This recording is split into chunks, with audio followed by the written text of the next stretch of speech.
For those of you who've been wondering about my internet connectivity situation, it hasn't approved, and the short story is that I'm going with a new internet service provider.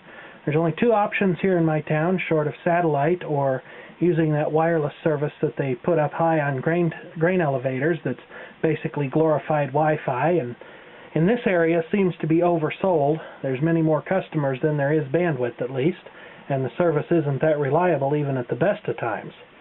Anyway, a cable company has been convinced that it's something in my equipment and that it can't possibly be a fault in the neighborhood loop, even though I proved to them otherwise when I went war driving and even mentioned that to them. But they remain convinced, and unfortunately I'm just out of patience for dealing with it. We've had 3 cable modems here, this one, and now this one over here, provided by the cable company, and I just refuse to believe that all 3 of them could possibly be broken. The problem seems to be on the transmit side of the relationship. If I start an upload to YouTube, and I also tried this with an FTP site, I'm supposed to get a megabit's worth of upload bandwidth.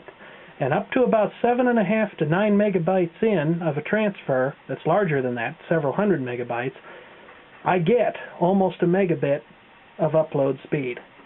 But then it starts to slow down. It starts to drop to about half a megabit. Then I get kicked off the server, either YouTube or the FTP site, and then the transfer just goes to pot. Endless reconnections, things like that. Cable modems not showing any activity. The cable people have seen this, and they think that it's a site-specific issue. But when you're dealing with 2 servers that are located in geographically different areas and run by different people, I just don't see how it can be. I also don't see how it can be a high-level internet or IP routing issue, because I go to a different neighborhood and it works just fine. So anyway, I've made preparations for DSL service. I spent most of today doing that. Brand new Ethernet cable up here to my closet where I keep all the internet stuff. And that was something I needed to do anyway, because the old cable was seriously ratty and in terrible shape.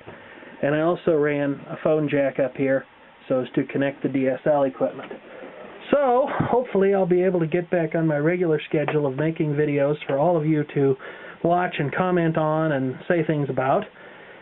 And hopefully this will solve all of the problems. But I'm really sorry that it came to this, because I had been with the cable company's internet service for basically a decade and was always very happy with it.